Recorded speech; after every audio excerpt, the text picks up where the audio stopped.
I just like to welcome everybody and say that everybody in this room could be a part of our network. Whether you need some advice and start a growth in crisis, whether you want to volunteer to help some community members in advisory world, if you'd like to get more information about an incubator, or you know some women out there that would like to get involved in some of our programs. So again, excuse my voice, and without further ado, I'd like to introduce you to Morris Patesh. Woo!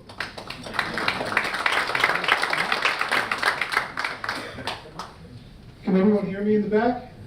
Yes. Okay. Thank you so much for coming. My name is Morris Patesh. I'm a senior financial advisor here at Bank of America Merrill Lynch. I'm so grateful that you're all here, and it's really a pleasure to be your host and your sponsor and a partner with the Exceed Network. I think this is my third or fourth event together with Exceed, and all you guys are terrific, and I really commend you. We have several clients here tonight. For those of you who don't know what we do, what I do, I, together with my partner, Randy Arthur, we manage individual family investment accounts. We use traditional vehicles like stocks, bonds, funds, and we help people plan for the future. And honestly, for building for the coming generations. Randy and I have been doing this for many years. Randy, you're in the back, you want to raise your hand. The theme of the evening is global change. And over the last few years, global business in every single industry has changed dramatically in terms of transparency, quality. It's harder to find value out there. It's more competitive than ever. This past Sunday morning, Pastor Shalom, we should get a delivery on Shabbat. I had a noise before I heard a noise. I was in bed and I didn't know what was going on. It was the Amazon, Fresh Direct that was coming to deliver groceries. It's a new world. So we no longer have a romantic Thursday night grocery shopping to do. And how do we prepare for this new reality? Here at Merrill Lynch, we can manage assets, or we can leverage our entire organization. So if we seek to provide something that's past the scope of just what we do, we can make a difference in someone's life. And if it's the introduction to an investment banker, that's what this whole night is about, or how to do something in your company, how to position yourself for the future. That's what this whole thing is about, and that's why we're partners with Exceed. Please allow me to introduce really an amazing panel that, it's just, it honors me to be part of an event like this with this panel here. So I'll just start in no particular order, but my good friend from Detroit, Michigan on the end is John Stewart. He's a managing director of merger and acquisitions at Bank of America Merrill Lynch. He's been with Merrill Lynch for over 30 years. He founded Merrill Lynch's private sales referral network, and his group arranges sales, mergers, acquisitions, recaps, and general services for business owners whose enterprise value exceeds $10 million. John began his career in finance as a corporate banking officer at Comerica, and he graduated with distinction from the University of Michigan with a bachelor's degree. The gentleman next to John, my good friend Tim Barney, is managing director at Bentley Securities here at Park Avenue. He's got 29 years of investment banking experience. Tim has initiated numerous advisory transactions. Prior to Bentley, Tim was with PricewaterhouseCoopers Securities. He was the head of Ladenburg Thalmann's mergers department. He began his investment banking career at Dean Witter Reynolds, and he was also an analyst at Citicorp. His clients have included Q Research, Direct Cabinet Sales, USA Detergent, Bain Capital, and Kohlberg & Company. Tim's got a BA in economics from the University of Virginia and an MBA from Columbia. Harry Ajmi. Do them all first. No. Well, the thing is, Harry needs no introduction, so that was my line for Harry. Keep it there. He's the CEO of One Step Up and a man who dedicates his life to the community and to charity. Thank you so much, Harry, for being here. Our moderator, Mark Ajmi, president and CEO of Ajmi Apparel, a privately held company started in 1978. Ajmi Apparel designs, produces, and distributes apparel to all tiers of retail with much acclaimed success. Mark is recognized as an industry leader. I'll just say, you're recognized as an industry leader, and we commend you for the charitable work, and thank you so much for all that you do, and it's a real honor to have you here. Thank you. Last but not least, I'd like to bring up my friend Maurizio to introduce Germano Ferraro. Thank you so much, everyone. much, and it's so exciting, to introduce Germano for two reasons. First of all, because we born on the same city in the northeast of Italy, close to Venice. We met each other since we were teenagers, and we got an amazing experience together. We worked for Visa for me more than 20 years, and him is still working in Visa. And they asked me to spend a few words about him. For me, it's very easy, because when somebody asked me who is Germano, I always said he's a natural leaders. What does it mean? He don't want to force you to understand something, invite you to get an experience for what was his experience. And for me, today, that everybody try, the word is so sometimes arrogant, pushing and whatever, get a gentle person who are able to spend time to teach you and sharing the experience, I think would be very important for all of us, and especially you guys that are here to understand what will be the next. Remember, read between the lines of Germano, you will get something that maybe helping you to change your professional and maybe a little bit also your personal life. Thank you very much. Thank you, Maurizio, for the very nice introduction. You destroyed my my speech, and also you become, you are two friends of mine, and I'm here to tell you my story. My story is, after to have all these very important people, and you need banks if you want to do something. This for sure. You have to remember. I was born in 1961, and I was started to work with diesel in 1985. But one night in a club, I met a person that was my actual president, Mr. Rosso. And he made an interview to me, and they say, no, I don't want to work with you, because I was very happy about my work. I was in logistics, in import-export, Europe, everything was very strange, and was nice for me. And this guy with the long hair that was working on textile, I don't know. 1 year later, I met again in the same pub, at the same night, more or less the same time, and I say yes, because this guy inspired me, and he explained to me what was in his mind, and maybe I was more mature, but I was 25. And I started the story with diesel. Now it's 2018, it's more than 35 years. And I start with Mr. Rosso. At the time we was a company with $4 million turnover. Now it's 1.6 billion. It's a little bit different. We arrived at the year 2000, that was my wall. And this is very important because I think in a professional career of everyone, you have some change. And you have to recognize the right time, when it's time to take a train, when it's time to change, and to put yourself and to believe in yourself. This is very important. In the year 2000, I decided to leave the company. I took Mr. Rosso and said, it's time for me to go. It's already 14 years, 15 years that I'm working for you. And he said, no, you will never leave. You become my partner. I say, yes, which is the game. Okay, we don't make the kids a very small turnover, and we needed to build an international company with kids. Up to you to do it.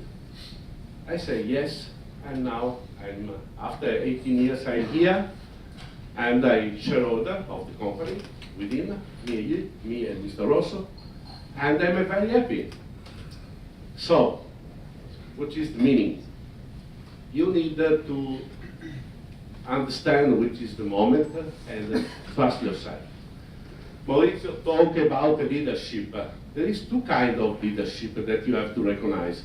There is the leadership top-down and the leadership bottom-up. up to you to decide which is the best. I prefer the bottom up. Because when you become from nothing, because I was really a guy that was managing the warehouse, and this is my background, okay, warehouse, but inside the company, I start to stitch the pants, to understand what is tie and dye, to understand what is import-export, to understand what is America, and blah, blah, blah. And from this, you arrive to become, I know which is my level. Is for sure, it's not the level of Mr. Rosso. But I'm happy about myself, and this is the most important things. And the leadership that you build from bottom up is the other people that recognize you like a leader. Maybe not so a big leader, but a nice leader. Thank you so much.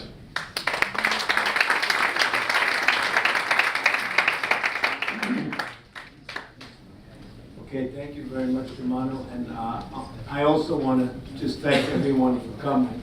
Thank you. I can't go without saying that. So my most important question to you is, Yeah? what club did you meet Mr. Rossi? We didn't understand if it was a public or a club. No, I'm sure it was a club. I have to say, it was a nightclub, guys. You know, in some, What grade? no, we was talking, but you know, we was talking, but no, it was a nightclub in Basan. Nice place. Yeah. So first, I appreciate the way you talk about yourself and with much humility.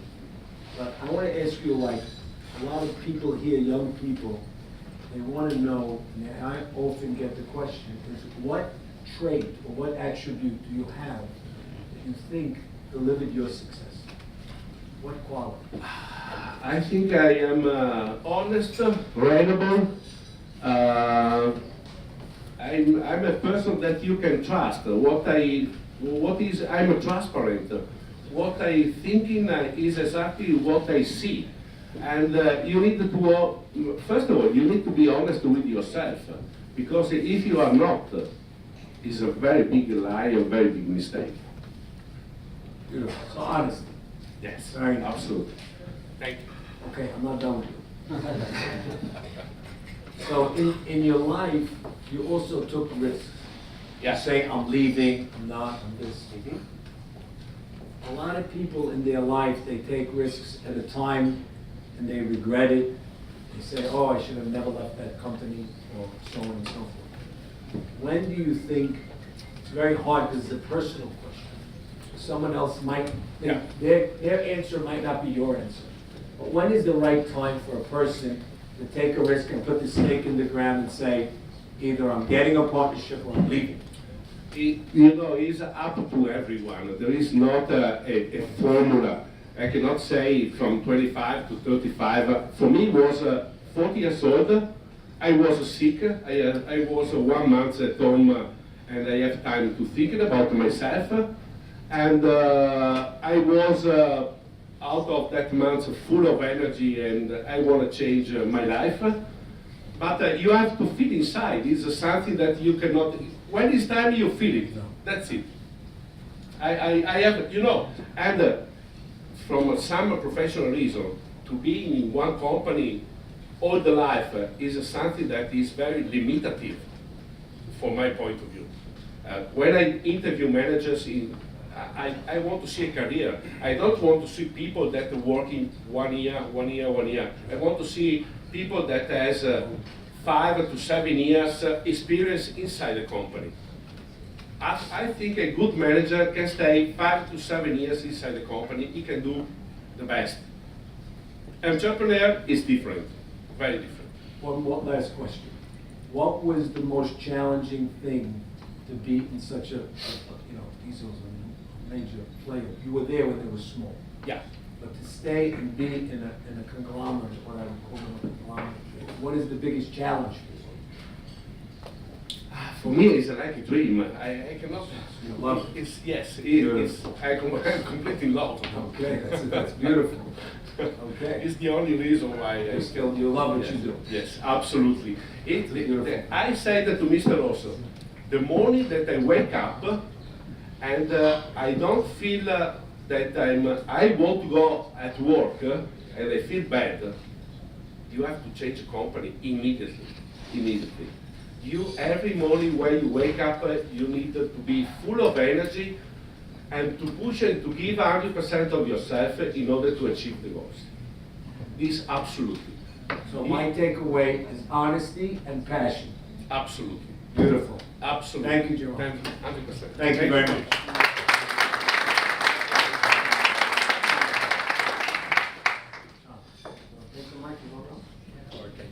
Ha. We'll take it here. I can share this one. Thank you. Do you want to start with a question, or would you like me to? No, I'd like you to introduce yourself, if you would, and tell us a little bit about what you do, and then I'll hopefully give you a question that will stump Thank you. make you uncomfortable. I appreciate it. Well, as Morris said, I'm somewhat of a dinosaur. I've been at the firm for 30 years, but the entire time I've been with Merrill Lynch, I've been advising private business owners on corporate finance transactions. About halfway through the career, I had the opportunity to implement the private sale network that Morris alluded to. And essentially what that is it's an outsourced investment banking model where we use independent firms like Bentley that Tim is employed by to deliver corporate finance advice to our clients.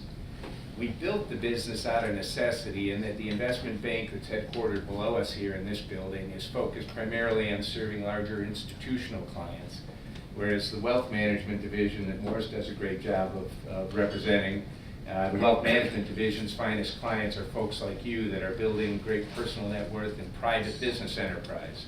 So having the ability to advise private business owners on corporate finance transactions is hand in glove with the rest of our firm. Our finest clients are born out of corporate finance transactions where we're either recapitalizing or selling a privately held business.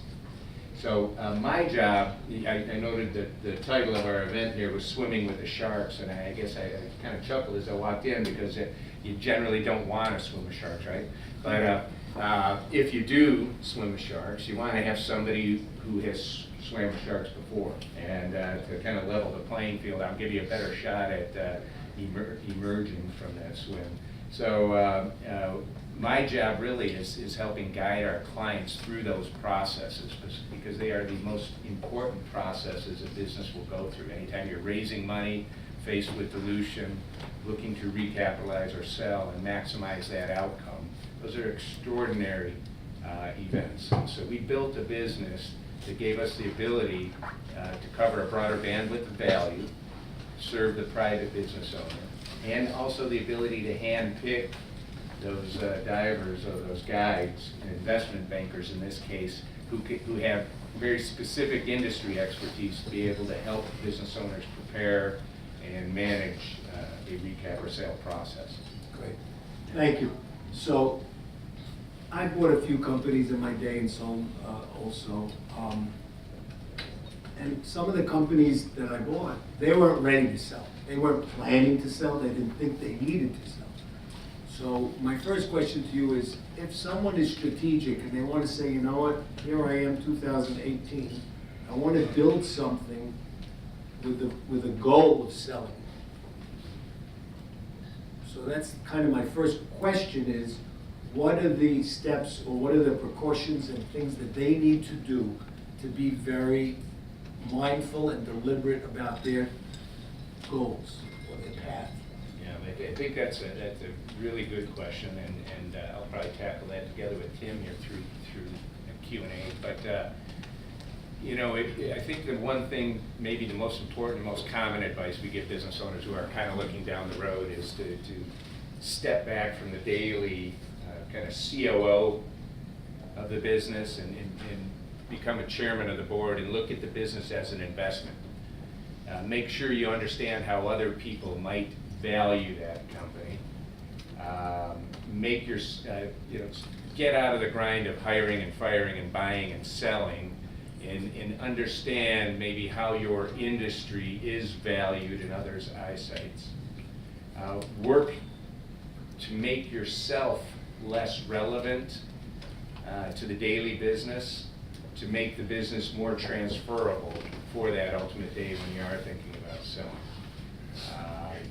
I think that's one of maybe the most critical advanced planning decisions or efforts that you can partake, is to try to build a deep bench of talent below you. Because ultimately, when it comes to the day of transitioning ownership, any investor that's going to put a bag of money in your hands to acquire the business is going to be skeptical that you'll have the same level of motivation going forward. And they want to look at the team below you and say, is there a management team there that can grow our investment and create a return for us? Is this business sustainable? Those are some of the Beautiful answer. So in short, is be more of a chairman and less of an operator of day-to-day business. Kind of get in front of where you're heading. Yeah, I think ultimately you want to get to that position, and maybe stepping back periodically, seeking advice from others, is very helpful in that regard. How would a company start and say, everybody, even, we looked at things to sell, and you start out saying, I don't understand what my value is. What is the real market value? Of course, there's different companies, some with brands, some without brands, some, strategic or financial buyouts. How do people get assessed of what their value could be? The ABCs in valuation, I think, kind of amount to the predictability of future cash flows and the growth opportunity in those cash flows. Those are the key things that investors are going to look at. So the characteristics of each business are unique to that business. But those attributes that drive predictability are things like diversification, right? Diversification of customers, diversification of products, diversification of markets, diversification. The more diverse a business is in some of those key areas, the more resilient, thank you, okay, the more resilient the business will ultimately be to any third-party influence on that company. So predictability, working on those diversification attributes of the company is something absolutely you should look at. Growth, historical growth being the greatest indicator of future growth, or the characteristic that investors will hang their hat on. Those are going to be the two primary drivers to valuation. Now, I think that one of those important characteristics of a chairman of the board are that they do reach out to third-party advisors and try to seek advice. And each industry does have its own kind of valuation metrics. So I think getting third parties like an investment banker perhaps to sit down with you as a board member and or a broader board of directors that you might assemble for your business and seek their advice in terms of how your business is currently valued and what you could do to enhance that valuation if you have the luxury of time between that point and at which you look to transact. How early would you do that? The sooner the better, right? I mean, it's never too early.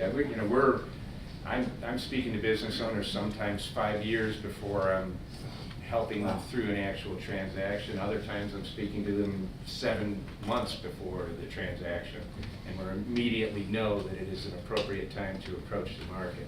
But I think, as with any form of planning, whether it be estate planning or management planning that Morris can help you with, the sooner you get started on it, the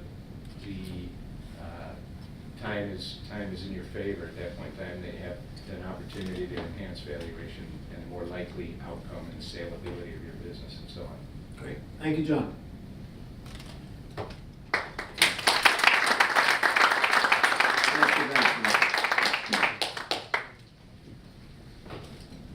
them a little bit about yourself and what you think. We work hand in glove with the folks here at Merrill Lynch. We're one of 43 investment banks across the country. I think we're one of the larger ones. We've got about 37 people at our firm. But we do kind of one of two things for Merrill's clients. We either sell them, and they're generally always private companies, or we raise money for private businesses. And when folks approach us and ask us what we need to do to prepare to go through one of these processes, that is not something you can kind of just answer and say, get up the next morning and you're ready to go. So I think you just asked John, when do you start That was your preparing? question. So, yeah, I know. When do you start preparing to go through this process? And I think for everyone in this room, the journey should start tonight. You have to get your business to a point where it's easily acquirable by a potential acquirer. And so that means a couple of different things. John's talked about a number of the macro factors, high growth of profitability and revenues, and differentiation across product lines, customer bases, supply lines, things like that. But also internally, you need to make this business a reporting entity, because all acquirers are going to drill deep into everything that you've done, all the financial aspects of the business, and will reward you if you prepared yourself for those things. So when you start running your business from the day that it's just you in a room, you want to make sure that you're reporting what you're doing financially. And as the business grows, you want to make sure that you're putting in kind of best-of-class technology, best-of-class financial systems, and go through the discipline of making budgets, making monthly plans, annual plans, and then closing each month's business and kind of testing yourself against where you thought that plan would be. And then in your mind, you want to go every month and say, this is the reasons we did well against the plan, this is what we fell short in. Because as you go through a process with us, and these are generally 7-8 months that it takes us to market a business and close a transaction, you're going to be tested again and again, first by me, and then by all the buyers that are going to have interest in your business, as to how you think about the company and your confidence in its trajectory as it goes forward. Because John's right, they look at you kind of handing over the keys that day, and even though everyone's going to be required to kind of come along for a few years because they want to make sure that you're going to transfer all the intellectual capital that's between your ears to between theirs. But you've got to be able to kind of look them in the eye and make that promise that you're going to do that, but also the business can be sustained without you. Because eventually everyone, especially an entrepreneur, if you're acquired by a company that's got $1 billion in sales, eventually you're not doing what you're doing right now because you're comfortable in a $1 billion kind of bureaucracy, right? I wouldn't be comfortable working in Merrill IB, right? I wanted to be in a boutique world because I want to be kind of like the creator of my own destiny. So when you go through this process, you want to make sure that kind of you're bulletproof on all the sides. And one of the things that we try to help entrepreneurs do is to put those systems in place long before it's ever time to go to market. So if this is kind of like the bell ringing, it should be this disciplines that you should be putting in your business right now, because it makes our job a lot easier if in 2 months or 2 years or 10 years, when you feel it's ready for a time for you to go and seek liquidity. Okay, very good. So what you're saying is you should almost test yourself the way a seller is going to. That's the way a buyer would test. That's right. Ultimately, you have to go through that process. So you want to go through it internally. That's right. You want to diligence yourself, just like the due diligence that they're going to put you through. So I know that I'm a partner in a small business too, and everybody at the end of the year, we all think how you're going to minimize taxes. But when you're kind of getting to that trajectory where it's going to be time to sell the business, you want to make sure that it's easy for any buyer to know exactly what kind of profitability the business is making. Because at the end of the day, the profits drive the valuation. Right? There's different multiples for different businesses, and they're all kind of related to the growth rates of the industry and the business. But at the end of the day, showing the cash generation of the business is the most important driver of value that we use. So I have one question for you. First-time seller. What are the major pitfalls, or what are the glaring pitfalls that you find a new seller comes to the street and says, okay, the buyer's going to sign a DNA, I give him all my books. What are the measures that a seller needs to take protectionary to make sure he doesn't overexpose or show his hand, or if those are the pitfalls, or what do you think the pitfalls are?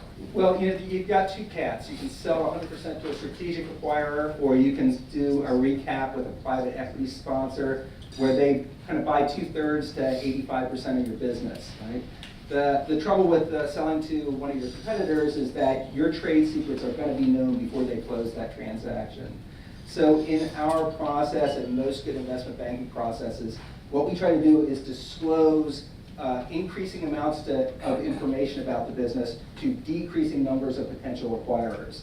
And so our advice is always to disclose as much as you absolutely can before you give one buyer exclusivity, because once you sign up and say, all right, you've got 60 days to close this transaction we negotiated, then the leverage in the transaction is flipped, right? You no longer have the leverage of saying, well, if you don't do it, I'll sell it to someone else.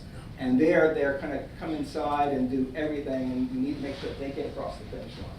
A financial transaction with a private equity sponsor, typically those folks are financial people, and there's really a lot less risk as far as trade secrets being divulged. So once you expose and share all your records, the buyer has a little bit of an upper hand Well, until closing. That's right. So I think that for everyone in this room, you want to make sure in a measured way that you're disclosing the good, the bad, everything that's going on in the business before you give exclusivity, because they're really smart people on that buy side. They're as smart as we are, and they're going to find out what the truth is, so we might as well give them the truth straight away. Have you ever been to the club in Venice that Giovanni met? I want to go there. All right. Harry. Let's clap it. Oh, of course.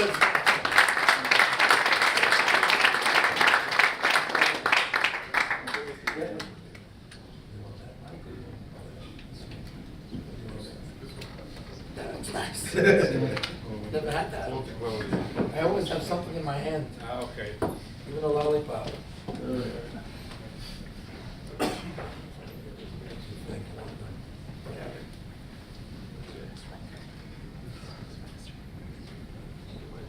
Resting. He's gonna plug in. Okay. All right, Harry. You hear me now? Please tell us a little bit about some ideas of where you see not only transactions, but partnerships. We'd like you to touch on the subject of partnerships, and then I'll ask you some questions. Because you have a lot of partners, and you brought in a lot of different companies in your group, and I'd like to hear about that. Okay. First, I want to thank Exceed Network, Mark Ashby, Harry Towell, and the committee for inviting me here tonight. I think that the work that Exceed is doing and will continue to do in our community and expand beyond our community is nothing short of fantastic. I'm surprised you don't have 400 people here tonight, but probably because you didn't invite 400 people. So I think sky's the limit here, and everybody is hungry for knowledge. Everybody's hungry for information. They want it at the raw level. They don't want it too complicating. You all three spoke beautifully and wonderful for the layman to understand, because once you try and get above a person's pay grade, I think we lose them. And that's a very key thing, not only for tonight, but for all the conferences that you share with people, that it should be very fluid and very open. I think that our community and beyond are going to learn a whole lot from the work that Exceed is doing, and I'm very proud of you and Harry for taking on this role as serious as he is. I got him here because of the story that I'm not going to share tonight, but it's very important to know that it just takes one little opportunity, one little meeting somebody in a club one night, one little being in synagogue and feeling like you're the man out, and your whole life could change.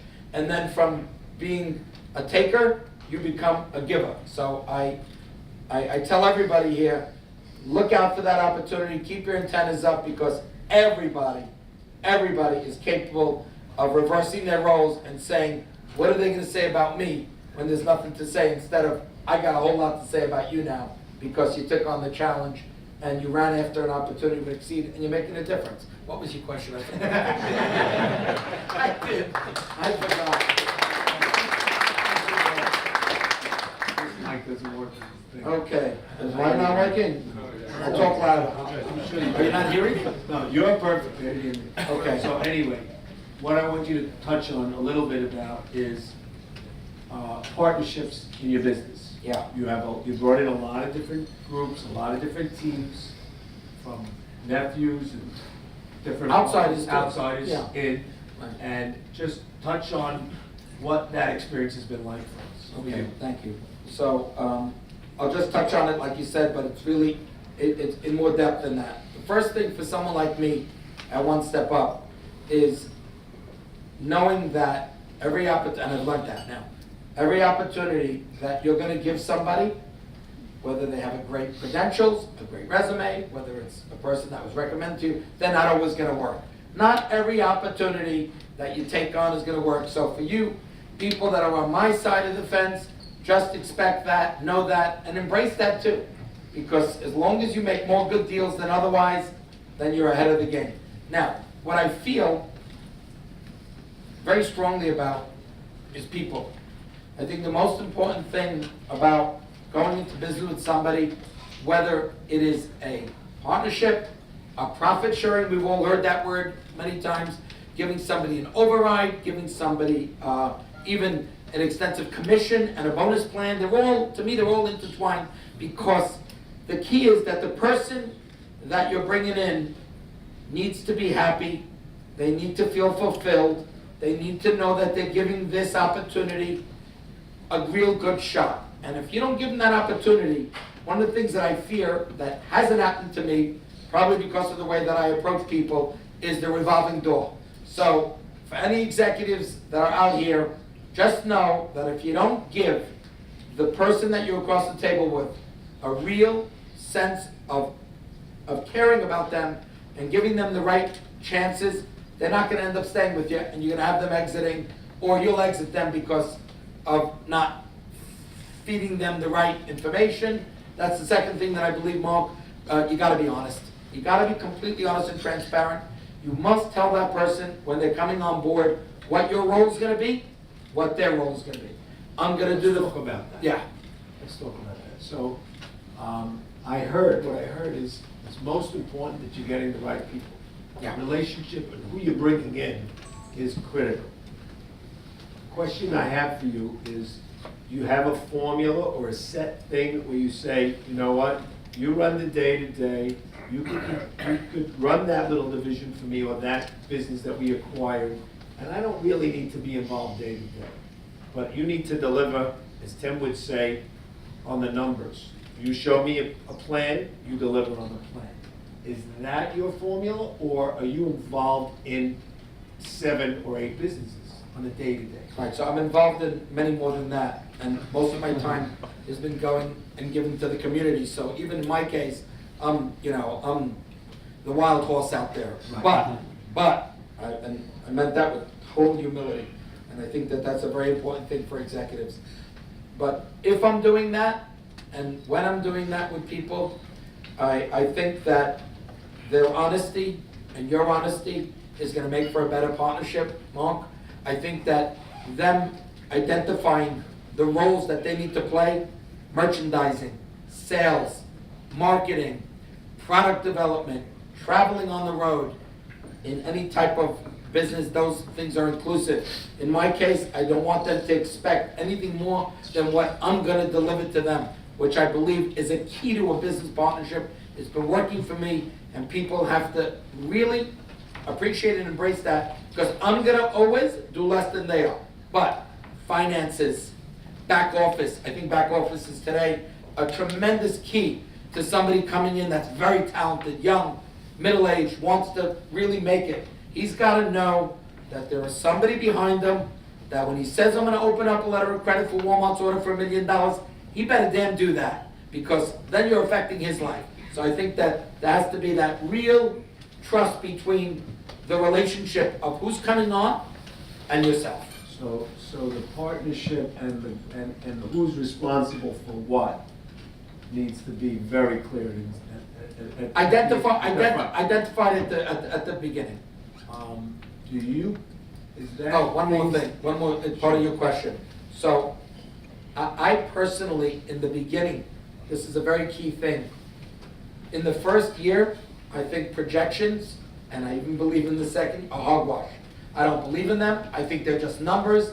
People will try to impress you, or me in that case, by saying, Enzo, I'm gonna do 18 million the first year. They don't got a shot at 6. So what are you putting 18 million on a piece of paper for? Yeah, I got the money to finance 24, not 18. But if they can't do it, and you know that there's a startup period, you know that they're looking to develop the brand, whether it be an in-house brand, which I believe in, or a brand that you're gonna license from somebody that attains royalties, you need 6 months to start, the approval process. So I don't personally believe in the first 2 years of any relationship, partnership, membership, sharing in the profits, which is, a loose type of partnership. I don't believe in projections, because then you're gauging the person on what they have to do, not what they're capable of doing. So you don't mark those down, so to speak. You I don't don't even look at it. I don't subscribe to that. I say, Wow. go out there. In my case, I say, because you see, I'm picking the person. I'm picking his team. I'm picking the individual. Usually somebody that's got some experience is gonna bring a designer with them, a good production girl that knows Asia. If it's an import-related business, if it's domestic, he better have a factory either in Brooklyn or the West Coast that is legal, that's doing, so I think it's really about, that person.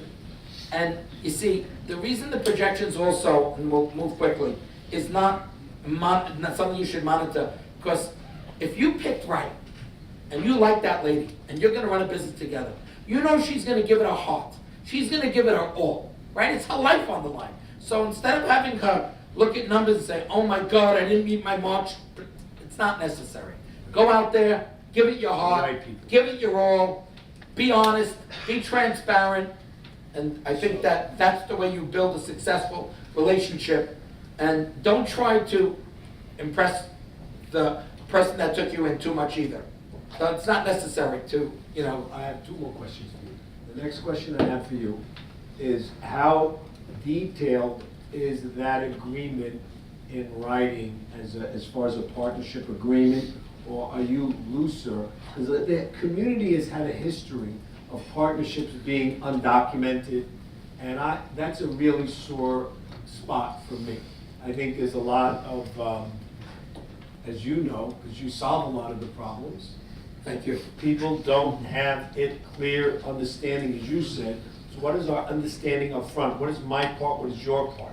So are you strict or diligent on your partnership agreement being thorough? Speak to that a little bit. That's a very, very good question. So, because of who I am and how much I trust myself, I'm probably off the reservation like projections on this too. But that doesn't make it right.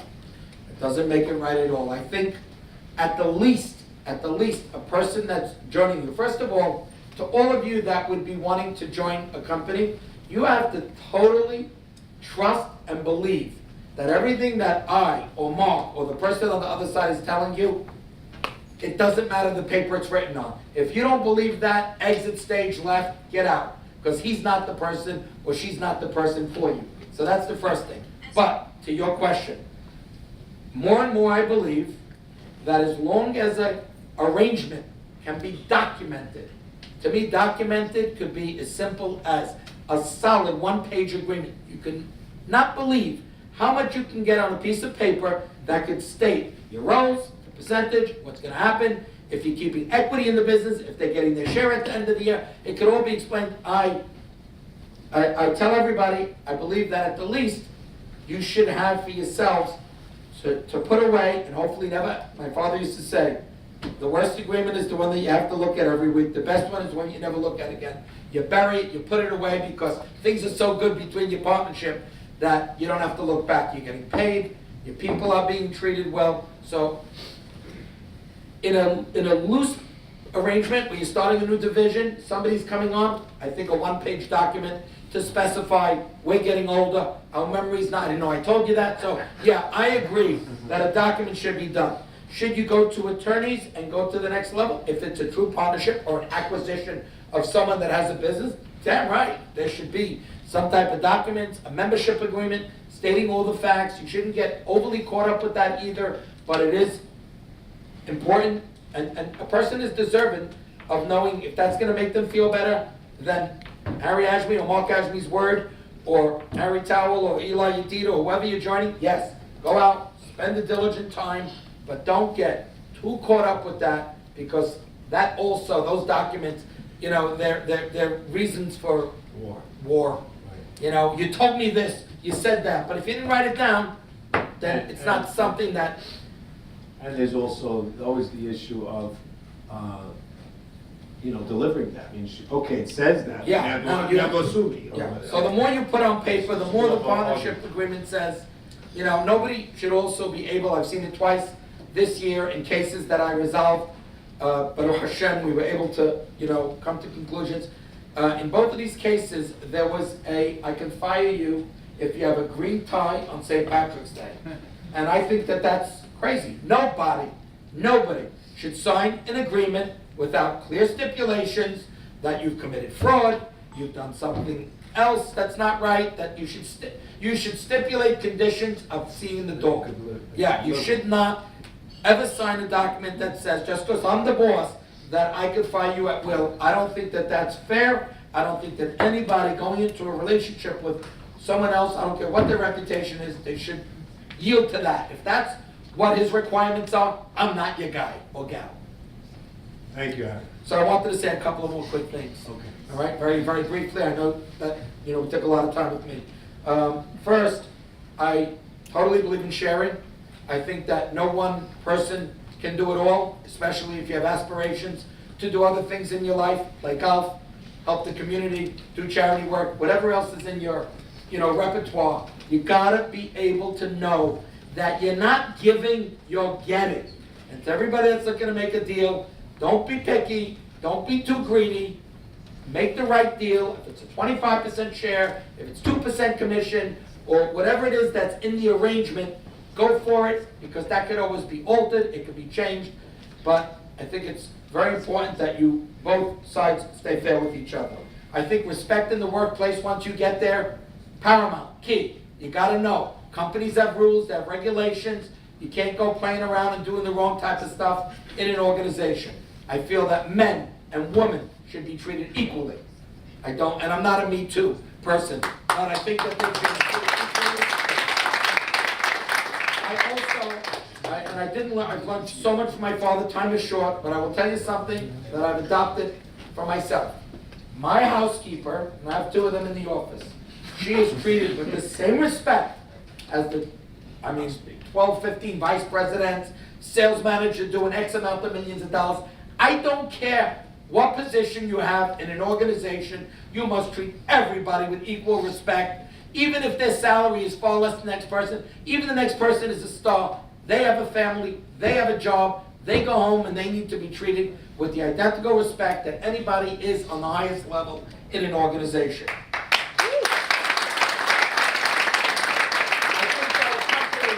Should have a fantastic CFO, pay him or her good, make sure your accountant gets along with them.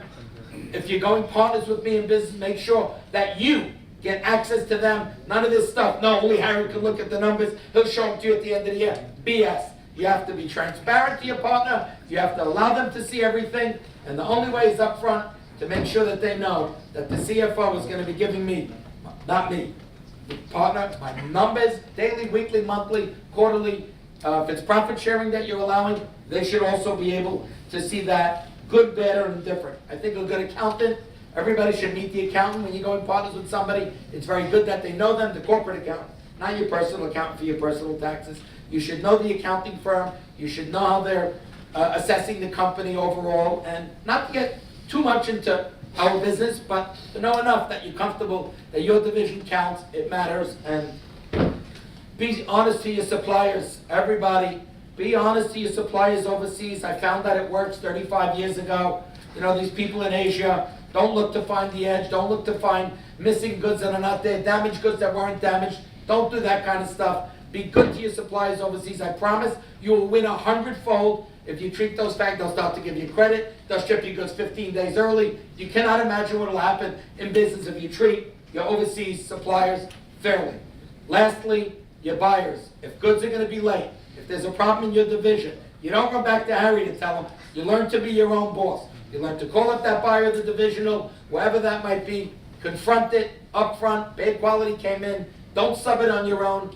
Just work with the retail community so that there is this trust element, that they don't feel, oh, well, I can't come back up there. You know what happened last month, you made me miss my numbers, et cetera, et cetera. So be transparent, be honest with your buyers, be honest with your suppliers overseas, and you'll have a good business, good formula, good working relationship.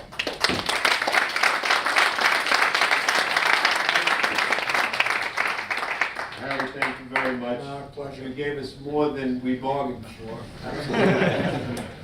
You told us how to sell and how to buy. And most importantly, be honest and treat people with respect. Very, very words of wisdom and pearls of wisdom. So thank you very much. Thank you. Okay, so we're gonna open up for 4 or 5 questions, not a lot, because I think we covered a lot and the hour's getting late. So you're the first hand I saw. I'd like you, if you would, direct the question to a specific person, if that's possible. And stand up and say your name. My name is Jack Obed. My question is for Harry. When you get into an agreement, how much do you protect yourself in the face of potential disaster in the relationship? Because that gets tricky. Like, you don't want to tell your potential partner, oh, one day if you screw me, I need to be protected. So how much do you gauge that? I answered that before, but I'll say it quickly again. I think that at the onset, if you don't trust me and the reputation that I have and what you've heard about me, and you think that you're looking at a potential disaster, you should just get up, thank the person, exit, and you shouldn't go further, because I told you, you could put just so much on paper. And if you don't have a trust and a belief for each other, don't go into that relationship. It's that simple. Thank you. Could I add to that as well, Harry? Sure, absolutely. Because you're absolutely right on entering the relationship, but I don't know if part of the question was to protect yourself if it does go bad. You know, there's probably not a week goes by that we don't talk to some family business. You know, the private businesses are all owned by a few individuals, right? And so they're all going to have ultimately different goals and objectives somewhere down the line. So having a partnership agreement that anticipates how you will liquidate that partnership, I think is very important. Maybe that's one of the most important reasons to actually paper that ultimately. And you know, whether that be something we call a Texas auction, where one partner can at any time offer to sell or offer to buy out their partner's shares, but they have to be willing to accept $1 more in return if that partner decides they don't want to sell. Having a pre-anticipated liquidation scenario where you can part ways is really important. Otherwise, you can get stuck, particularly if you're a minority shareholder, or a minority partner in that arrangement.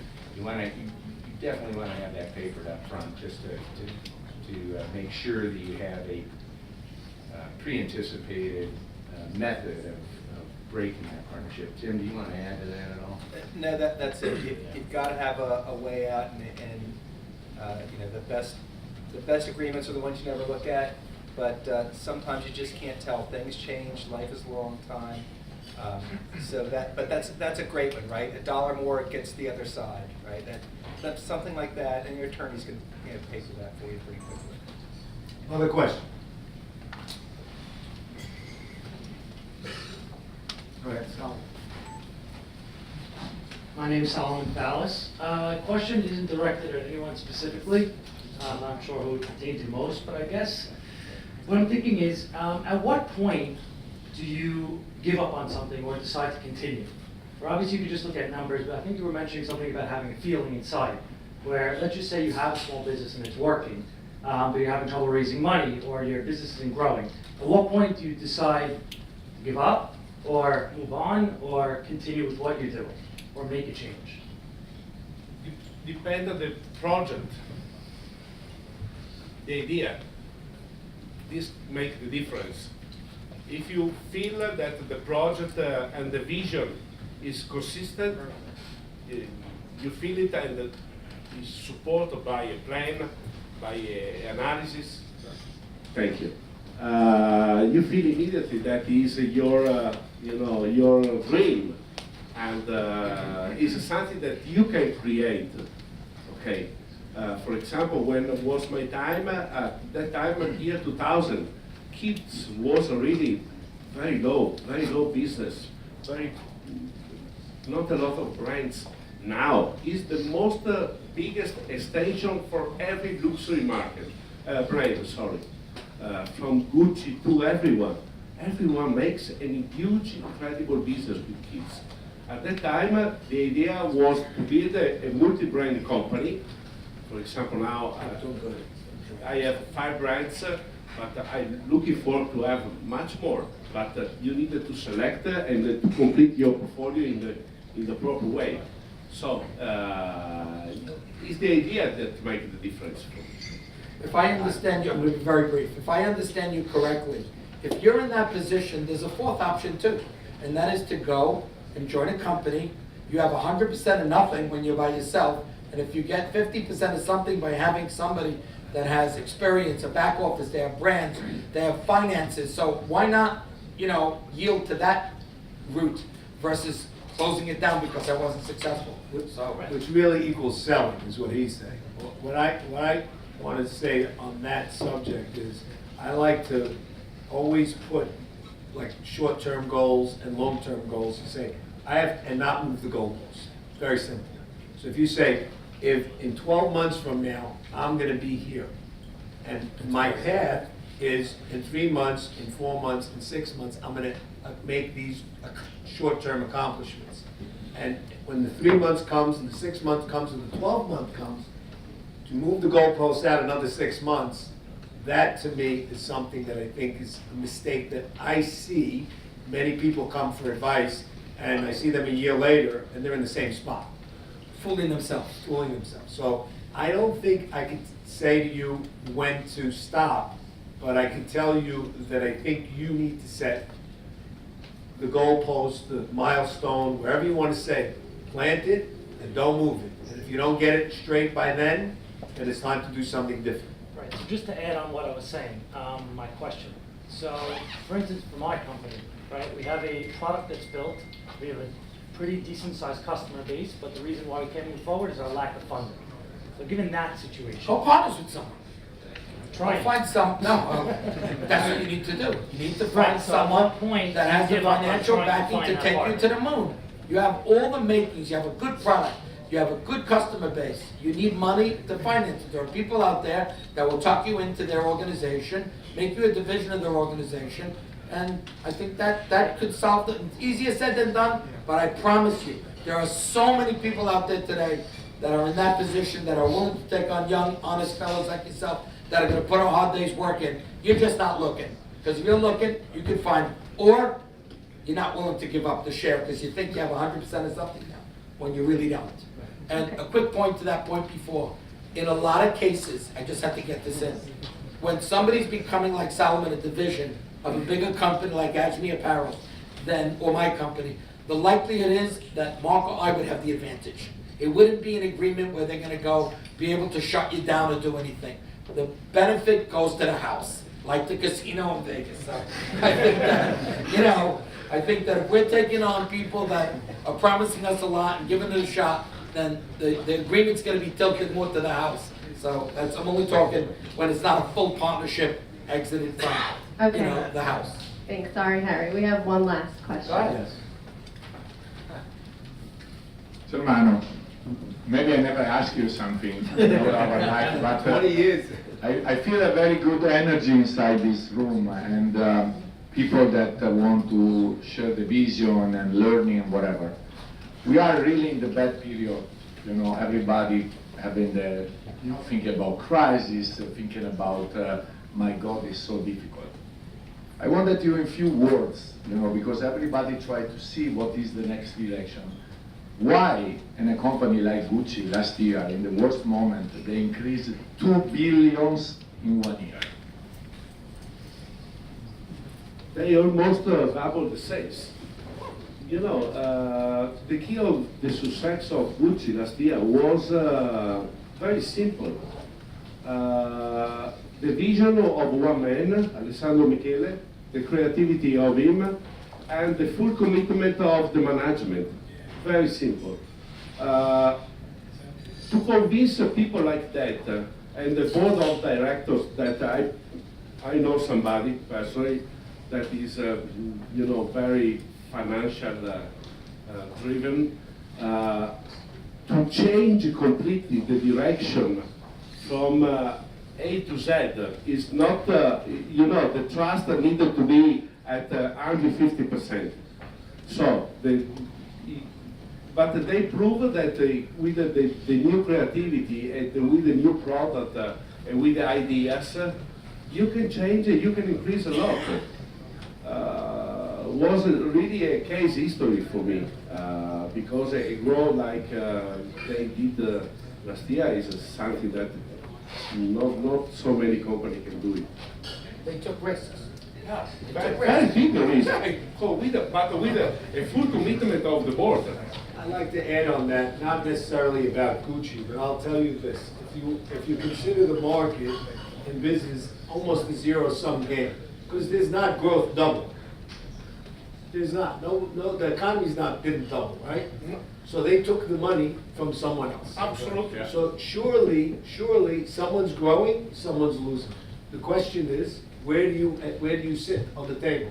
On the short side or on the long side? Sure. And it has to, as Harry said, it is increased, or it comes along with risks that you take, good decisions that you make from the best designer, big commitments that you make from stepping out. That's what makes the difference between the winner and the loser. Yeah.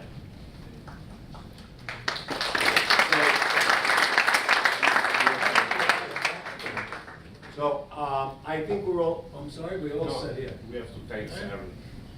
No, we're gonna close now. Okay. So, just for me personally, I wanna say thank you all very much for coming.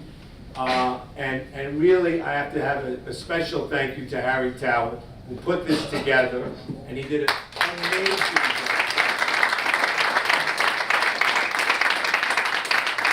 And, our closing statements will be by Erwin, one more shot. Go right ahead. Thank you very much. So I just wanted to thank everybody for coming, and excuse my voice again, but I just wanted to reiterate what I said before as you look around the screens here. Everybody here could be involved in our organization in some capacity. So please contact myself, a lot of the board members are here, Harry, Eli Dean, Harold Shamon's here, Saul Wava, and there's a bunch of people, my staff, Emily, Allison, myself. So please don't hesitate to call us, email us, or get in touch with us. And please, tomorrow when you get your surveys, please respond and tell us what you like. I hope you didn't like anything. There's something that you didn't like, but tell us what you'd like to see in the future. And let me announce that we have an event coming up here in another month from now, another, I'm sure, sold-out event. It'll be called AI, Artificial Intelligence and Robots, and how it will affect your business in the future. So it's going to be an action-packed event with keynote speaker Jack Hittery and a special guest speaker that we'll announce later on down the road. So I want to thank you again. I just want to thank Morris, Takesh, and Merrill Lynch. Let me just give you the mic to him so he can say goodbye.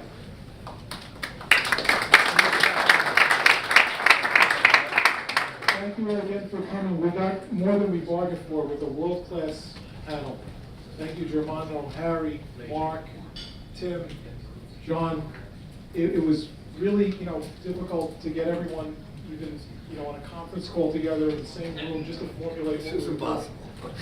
I really want to thank Harry Towell for the tireless efforts. Erwin, we've had numerous conversations and text, and this idea to do this together was formulated about a year ago in Mark's office. And thank you all for coming. I'm just humbled to be a part of this. Have a great evening. Enjoy the rest of the food.